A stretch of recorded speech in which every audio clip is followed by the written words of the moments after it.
Queen Elizabeth 29 was a jewel of Ikeji Kingdom.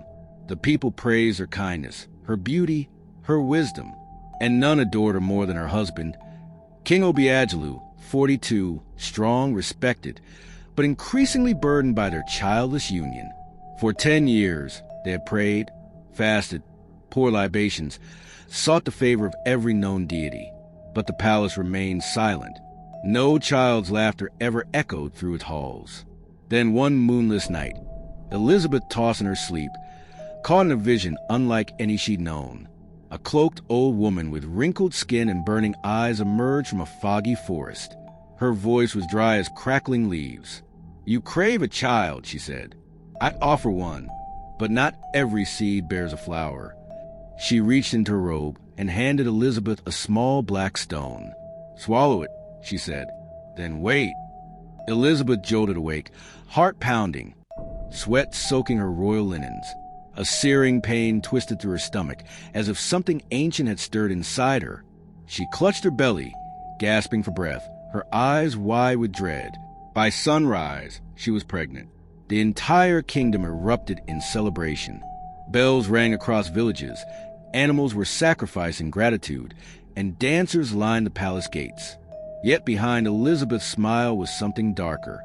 Night after night, she dreamed of glistening scales slithering beneath her skin. Fangs curled behind royal lips. Hissing filled her ears until she awoke with blood on her pillow and scratches on her arms. Whispers began to travel from the palace walls into the streets. Some claimed she had bargained with forbidden spirits. Others spoke of a buried royal sin, an ancient curse that no generation had dared revisit. And deep within her, something moved, too smooth, too cold, too inhuman. The storm came without warning. A darkness darker than night swallowed the skies above Ikeji Kingdom. Thunder cracked like a whip across the heavens, and rain fell in sheets thick enough to blind the guards at the palace gates. Inside her chambers, Queen Elizabeth screamed in agony, gripping the silk bedding as lightning lit up her sweat-drenched face. Her cries echoed through the marble halls, mingling with the wail of the wind. The midwives rushed about, hands trembling, prayers falling from their lips faster than instructions. But nothing could prepare them for what came next. With one final, tortured cry, Elizabeth arched her back, and the room fell into stunned silence. What emerged was not a baby. It was a serpent, thick, sleek, and coiled, its scales shimmered with gold. But what stopped every heart in that chamber were its eyes, large, unblinking, and unmistakably human. They glowed with an unnatural intelligence, and they locked instantly on Elizabeth's face. The queen gasped, her body frozen with terror and awe. The snake slithered slowly toward her, then curled itself around her waist like it had always belonged there. Elizabeth's breath hitched as the creature nuzzled into her chest. It didn't hiss. It didn't bite. It simply stayed. The midwives screamed and fled. One fainted on the spot. Another ran into a pillar and collapsed. Moments later, King Obiagelu burst into the room. His eyes widened. "What madness is this?" he whispered. But the queen, pale and weak, whispered back, "He's mine." The high priest, summoned hastily, stepped forward with fear in his eyes. After a long silence, he said, "This child is not of this world, but he is yours. He bears both judgment and destiny." And with that, the serpent child was taken, hidden deep within the palace, behind doors no servant dared enter, beneath layers of silence, shadow, and fear. Whispers became currency in the palace. Servants traded them in corners, guards murmured them during late-night patrols, and cooks muttered them into simmering pots. Something monstrous, they said, lived in the queen's chambers. Something that slithered instead of walked. Something with eyes that saw too much. "The queen's baby has no legs," one said. "No soul," another whispered. "Not a child, a curse." Within the king's court, the tension thickened like smoke. Advisors, once loyal to Queen Elizabeth, began to gather in secret. "If that creature inherits the throne," one warned, "our bloodline ends with scales." Another nodded gravely. "We must act before it's too late." Elizabeth, meanwhile, drifted through the palace like a ghost. Her crown sat heavier these days, her smile more forced. Every night she fed Ezelu herself, whispering songs to calm him. Even when he pulsed with cold power, her heart ached with a mother's love, but her mind trembled under the weight of royal responsibility. King Obiagelu no longer joined her. He slept in a separate wing, busy with affairs of state. At least that's what he claimed. But Elizabeth saw it in his eyes. Fear, revulsion, doubt. Then it happened. A young maid named Ngozi, barely 17, entered the queen's private wing to fetch a robe. There, lying in a patch of sunlight near the open window, was Ezelu. He didn't hiss or attack. He only watched her with glowing golden eyes. And, to her horror, a single tear slid down his scaled cheek. Ngozi dropped the robe and bolted. That evening, her room was empty, her bed unslept in. No one saw her leave. No one heard her scream. By morning, the entire palace buzzed with new fear. The creature weeps, and it remembers. She waited until the palace slept before whispering it into the dark. Ezelu. Her voice trembled with both pride and fear. It meant born from the heavens, and though no priest would dare bless him, Queen Elizabeth gave her son a name with power, a name with purpose. Ezelu grew fast, unnaturally fast, not in size, but in knowing. Before he could speak aloud, he spoke in dreams. Elizabeth would wake with words echoing in her mind that weren't hers. Why am I hidden, mother? Why does father fear me? At first, she thought she was losing her mind, until the palace cat began to follow Ezelu everywhere, purring even when he hissed. Birds landed near his window and stayed, unafraid. Even snakes in the gardens curled near his door, guarding it like soldiers. He could feel pain that wasn't his. When Elizabeth wept in silence, Ezelu would appear in her dreams, coiling softly around her and whispering, "Don't be sad. I'm still your son." And for a while, she believed he might be a blessing after all, until the scroll arrived. At first light, a guard found it, drenched in blood and pinned to the palace gate with a black dagger. No one knew who left it or when. But carved into the scroll, in ancient insipidity, was a name, Ezelu. Beside it, two symbols. One meant chaos, the other, rain. Elizabeth held the scroll to her chest, her hands shaking. Someone knew, and they were watching. The queen's horse rode hard into the forest long before dawn. Cloaked and veiled, Elizabeth moved like a shadow past whispering trees and tangled roots. Few dared enter the sacred path to Arachuku, the road to the cave of the blind oracle. But she was done with fear. She needed truth, no matter the cost. Inside the cave, thick with incense and silence, the oracle sat cross-legged on a raised stone, eyes clouded with white film, pupils long devoured by age and sight. Yet, when Elizabeth entered, the old woman smiled as if she'd seen her coming all her life. "Your footsteps echo with sorrow, Queen of Ikeji," the oracle murmured. "But you do not come to mourn. You come to choose." Elizabeth fell to her knees. "I need to know what my son is." The oracle reached for a clay bowl and blew a strange powder into it. The smoke rose, dancing with light and shadow. Then the cave went still. "Your son," the oracle said, "will either burn this land to ash or water it into paradise. He is both curse and crown, and he will be forced to choose." In the smoke, Elizabeth saw it. Ezelu, tall and terrifying, standing over the Ikeji Kingdom. One half bloomed with golden trees and laughter. The other crumbled in flames and screams. Back at the palace, the storm stirred too. A rebel priest met secretly with King Obiagelu under the cover of night. "He is not your son. He is your kingdom's doom." The king stared long into the flickering lantern.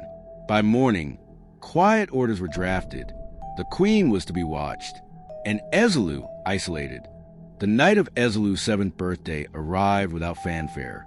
No drums, no dancers, only silence thick as smoke.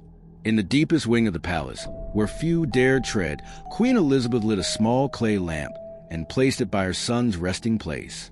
He hadn't stirred all day. His skin had turned dull, his eyes closed, body coiled tightly, as if something within was battling its way out. Then it began. His scales cracked. A shimmering layer peeled away, revealing something new beneath. Flesh. Human flesh. His upper body stretched, formed arms, shoulders, a chest. His face shaped itself into a boyish version of a man she barely recognized, but those eyes, emerald green, glowing like forest fire, remained his. He opened them slowly, then spoke aloud for the first time. "Mother," he said, voice deep and calm, "I am ready." Elizabeth dropped the lamp. Servants, drawn by the crash, ran in and froze. What they saw didn't belong to this world. A boy from the waist up, a glistening serpent below. His skin shimmered, his eyes burned, and his voice echoed like wind in a cave. One servant fainted. Another screamed and ran until his legs gave out. The last dropped to his knees, sobbing prayers under his breath. Elizabeth knelt before Ezelu, hands trembling. She placed one palm on his cheek. "You're still my son." He studied her with an ancient calm. "Then why does father hate me?" She didn't answer, but someone else did. Across the palace, King Obiagelu sat in his war chamber, surrounded by silence and suspicion. His face was stone, his heart unreadable. Then he spoke. "Send them, 3 of our finest. Tell them it is a quiet inspection." That night, 3 armed men crept toward the queen's quarters under moonlight, swords drawn. But Ezelu was already waiting. The palace was thick with silence, the kind that made torches flicker for no reason. Outside Queen Elizabeth's chambers, 3 shadows slithered across the marble floor, silent, armored, and sent to kill. Their blades had been blessed by the palace priest himself, said to pierce even spirits. But they didn't know what waited for them behind the door. Ezelu had already sensed them. His emerald eyes snapped open, his coils uncurled, ready. "They're here," he whispered. Queen Elizabeth, still half asleep, turned to him. "Who?" Before he could answer, the door creaked. The first assassin stepped through, then never took another breath. Ezelu lunged, faster than a blink, sinking his fangs deep into the man's neck. Blood sprayed across the velvet drapes. The second attacker shouted and swung his blade wildly, but Ezelu's tail cracked like a whip, shattering bone. The man crumpled, body folding like cloth. The third stood frozen. His eyes met Ezelu's glowing gaze, and he ran. By the time he reached the king's war room, his armor was stained with fear. "Your Majesty," he panted. "The thing in her chambers, it's not a child anymore. It killed them, with ease." King Obiagelu said nothing for a long time. Then, slowly, he rose and said, "Bring the queen. Let the kingdom see what she has protected." By morning, Elizabeth was dragged through the palace courtyard in chains. Her white gown trailed behind her like smoke, and her wrists bled from the iron clasps. The guards, the servants, the nobles, all watched in horror. "Witch," someone yelled. "Demon lover," another spat. She said nothing, only searched the crowd for Ezelu. He was hidden in the shadows, blood trailing down his side, his heart burning with rage. As the sky darkened unnaturally, Ezelu closed his eyes and whispered to the wind, "Now they will see." The ground trembled softly at first, like the stir of something ancient turning in its sleep. Then came the rumble, deep, low, and growing louder beneath the palace stone. Dust fell from the chandeliers. Scrolls fluttered off shelves. Somewhere in the dungeons, Queen Elizabeth clutched the rusted bars of her cell as a voice curled into her mind, soft but certain. "I'm coming, mother." Her breath caught. Ezelu, far beneath the palace, in a forgotten chamber lit only by an otherworldly glow. Ezelu's body twisted and shuddered. His flesh rippled with heat. His scales gleamed like molten copper. Fire-like patterns danced across his back as wings. Yes, wings, ripped free, wide and glistening like a phoenix rising from ash. He screamed, not in pain, but in becoming.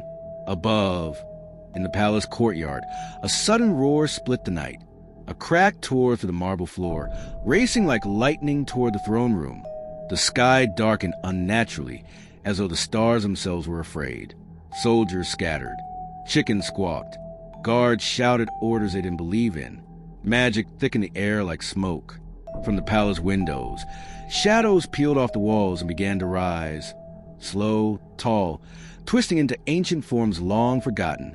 Whispers echoed in forgotten tongues.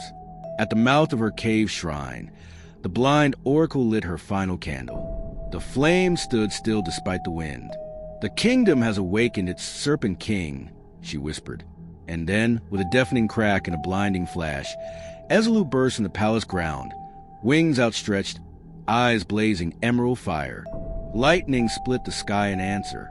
He hovered above the courtyard, glowing like a god of old, and every soul below dropped to their knees, trembling, because they knew this was no child. This was reckoning. To be continued.